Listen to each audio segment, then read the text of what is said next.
My next movie review will be put on hold. Until then, why not review a video? Howdy. Welcome to Sass's Game Reviews, where we've gone woke since the past decade. Fear me!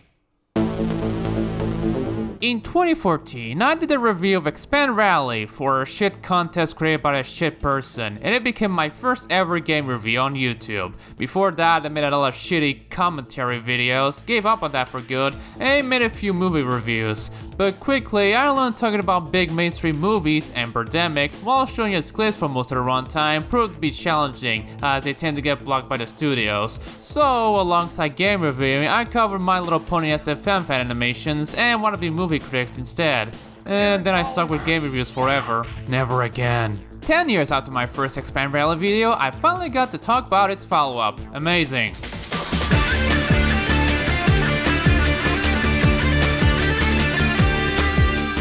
Xpand Rally, the game where its Spanish Wikipedia page has more stuff than the English page. It was an ambitious talent from Post developer Techland, a 2004 rally game that focuses more on realism, and I think it succeeded with flying colors. I even retracted my comment on how the game is grungy at the beginning of my re-review. Goes to show that you should never play races with a keyboard! Anyways, here's the sequel 2 years later. Yet no RBR2?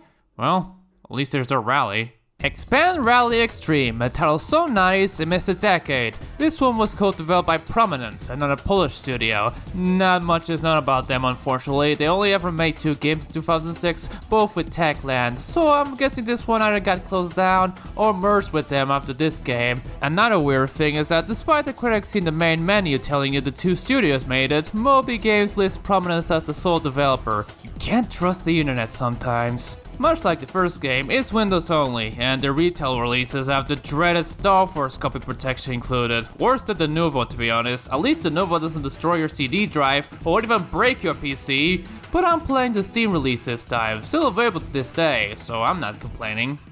I'm disappointed that there isn't an Nvidia logo in the startup loading screens, can't even make a joke about it. Just like in the first game, you get this profile select screen, where you can create a new one, and whether you prefer arcade or simulation driving. Well, in keeping with the Xtreme theme, I'm choosing the latter. Now, you can just go to Quick Race, pick a truck, change the lap amount, if allowed, time and weather, and just start driving. Every car and every upgrade is unlocked from the start. But trucks are not, and to do so, you have to go to career mode, so let's look at that. XRX is a lot like the first game. You must first buy your first cars to enter one of the events. Oh shit, they simplified that category list, so now there's only 4 instead of 8. I can get used to it though. Here's my first car, a front-wheel drive Cinder Accord who looks a lot like a Ford Focus. Whoever modeled it tried their best to differentiate the Accord more from the Ford compared to the first games, but I really do not like the back. Reminds me of the Focus FR200. It's just cursed. In this game, like in the first, you get to do races to earn money for upgrades and new cars probably. But instead of getting the quickest combined time from a set of rally stages, you know, as in any sane rally game, you have to get at least second in all the set stages before you move on to the next. So a bit like the events in Gran Turismo where they have the word cup in them.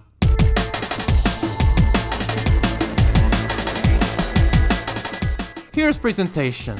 It's identical to the last game. The only differences here are the speed will move further right, the gear number, and the directions have a gradient, the menu has different backgrounds and sound bits, and the co-driver is different. 20, 2 right, and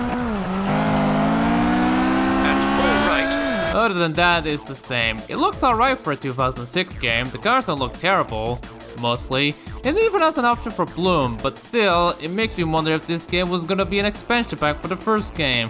I will say that the fictional sponsor logos here look a lot cheaper than the first game. Holy shit, they're using the Chop Suey font. It's a shame this game doesn't support widescreen out of the box, just like the first game. If you want to, you have to change a lot of config files, from writing the design resolution to change the FOV of every single car in the game. No kidding, each car has their own FOV for every camera angle, and I don't know which part do I have to change, so I'm selling for 4x3. Audio is almost exactly the same gameplay wise, so it's alright. At least the music is great. Can't tire of that song with selecting track and car in the first game, so this is a nice change of pace.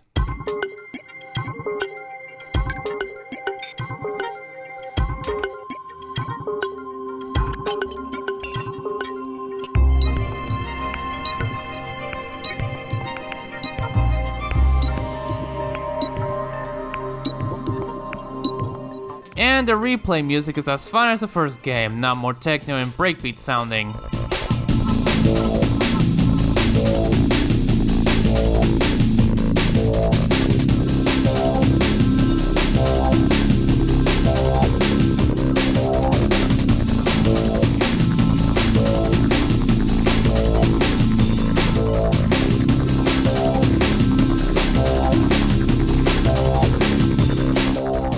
When I did my re-review of Xpand Rally, I said that I liked the game for its handling system, but nowadays I'm not even sure anymore. After finishing this game's career mode, I'm now interested in re-reviewing the first one because holy shit, does it suck in the latter stages. Driving a dirt is expected, it's sleepy, you're prone to drifting, but it's still pleasant to drive. Sometimes. You'd think that asphalt will be grippy when dry, and yes, when you're driving slower cars. But when you drive 400 plus horsepower cars, then the fucking road becomes slippery even when dry. Even with racing slicks, it's somehow hard to drive on tarmac. That's the thing about high-powered cars. They can be hard to control most of the time. You have to upgrade your car to win the later stages, sure, but that can lead to crashing into walls more often, fishtailing, and sudden speed-ups. Well, not exactly. Whenever you try to brake while the car is in the middle of changing gears, it almost fails, and it feels like you're just letting go of the gas pedal and not touching the brake pedal. And for some reason, right after the front wheels land, you cannot turn, as if you're locking the wheels without ABS active. It's frustrating whenever there's a corner after a bump. And speaking of jumps, 6 right. that can happen! This game punishes you if you go fast on a jump. What is this bullshit? All that shit makes it easier for me to kill myself. If that's how realistic it is, I'd rather be the co-driver. Oh yeah, you can actually die in this game. Or at least have a career-ending injury, just like in XR1. Yeah, I'm sure they're dead. So if you die in career mode, you have to roll back to a previous point, meaning that you lose a bit of progress before starting a set. Yeah, you don't roll back to a save game, so it's kind of permadeath, but it doesn't delete your save, thankfully. People tout Richard Burns Rally as the hardest and most realistic rally game of all time, but I call bullshit. I cannot die like Henry Toivonen there. So you might think, given the uncontrollableness of the highly upgraded cars in the latter stages, that I died often. But to my surprise, I only died once, and it's in a super special stage early in the career. I fucking hate jumping in this game.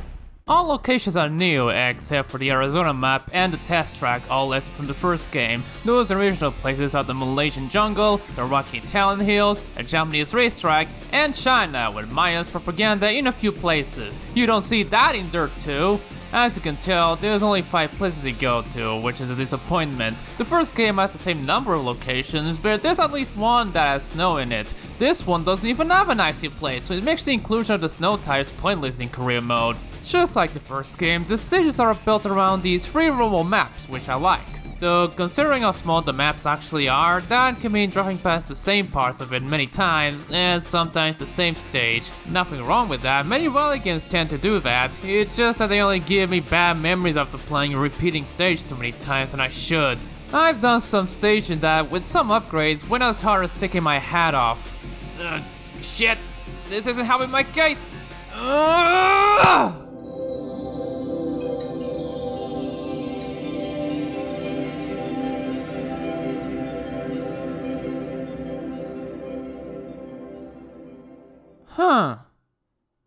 What I meant is that some were easy to beat first time, others can get challenging but possible like the Aces Criterion US stages, but then there have been stages that make me go, oh fuck, this sucks. Just as this ACU one in China. No joke, I tried to beat this stage for half an hour. Half an hour? That doesn't sound fun. I know that it's possible with the current setup, it's just that I kept sucking. The constant turn when going on some hairpins, the rocks on this water crossing are annoying to avoid, this damn sharp corner, and not to mention the golf driver is hard to catch up. Sure, the co-driver tells me to be careful in a few corners, and I tend to cut when I'm not supposed to, but if I drive carefully, this fucker wins. But if you don't drive carefully, that fucker still wins. Look, you're better off grinding and getting money to power up your car instead of doing your self-imposed Sisyphean task. But where's the fun in that? You're clearly not having fun here. Well, fuck you, I managed to beat it anyway. Oh, I hate you sometimes. Love you too. It doesn't help that this stage gets reused a few times. Fucking hell. Now granted, I was using soft suspensions, which explains the fishtailing. I thought that would help traverse the muddy path because when I drove with the default settings, I kept hearing the car hitting the ground a lot. Yeah, the dirt roads now have ruts and ditches instead of flat surfaces, which makes comparing those stages with the US ones a treat. No wonder I like Arizona more than everything else. But none take the cake like the night stages. Holy shit, I hate them. I can barely see anything, and the headlights don't help me much. These are more trial and error, but thankfully these stages can be skipped. But then the game decides to lie to you. This is one War Rally League stage in Italy, where the description says that the road surface is all gravel. It isn't. Half of it is tarmac, fibbing piece of shit! It isn't all doom and gloom. The first game only had 2 race styles, rallying and freestyle, where you just try to run the map for checkpoints with a ghost, which explains the addition of SUVs in that game. Here it's different. You have rally, of course, but then you have the off-road events where it's like the freestyle ones, except you're actually racing with other vehicles instead of time attack. What a revelation after playing the first game. It's nothing special if you play something like Smuggler's Run. The opponents are also a bitch to race with, and the physics don't help either. Still better than Shocks. You also have super specials, crossover dual races where you must do 2 different circuits and cross the line first. Now, the real ones are usually short with the tracks not going over 3 kilometers, but here they're too long. Holy shit, you're practically driving the entire map, it's ridiculous. Though I managed to find a glitch where if you restart during your race, the opponent just bugs out so bad that a red dot doesn't move, making the race easy to win.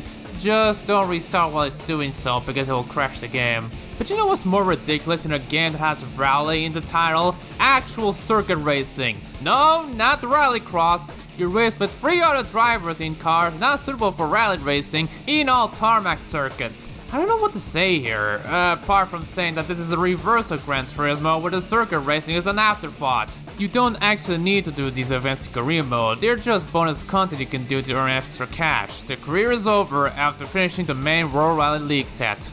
Actually, I gotta talk about the career mode's events. What a damn disappointment after the first game. Instead of having a lot of sets with different restrictions and special events, here is 3 big main sets and 2 variety ones in between the WRL stages to spice it up. Oh sure, there's off-road races, touring car races, and drivers challenges, now called boss fights, but they don't even feature a rival driver pointing at you telling you to challenge them. And unlike the first game where you earn cars in some sets and driver challenges, here the boss fights are the only ones to do so. It just sucks. Let's get to the cars before I end this. As suspected, the cars are not licensed and instead knockoffs. It's pretty obvious that this is just a Peugeot 206 rally car. However, some ways to distinguish the cars from the originals are cursed, like the aforementioned Cedric Cord or the 11B4 based on a first-gen Citroën C4. The front doesn't look bad, and then you look at the back. What the fuck? Like I said, there's not only 4 classes as opposed to 8, but I don't mind much. It isn't as bloated with many repeats as the first game, but there's also some interesting stuff in the Xtreme class. You have the off-roaders like the BMW X3 Looker and this pickup truck, but it also contains this GT1 racer, this touring race car, and a Bugatti Veyron knockoff for some reason. I don't know what they or these events are doing in a rally game no less. All cars can be upgraded, of course, even in quick mode. You can make your car powerful as fuck and be an uncontrollable mess, as I said before. Not only that, but you can change the livery of your car. That is literally the Valvoline logo. How the fuck did it get away with that?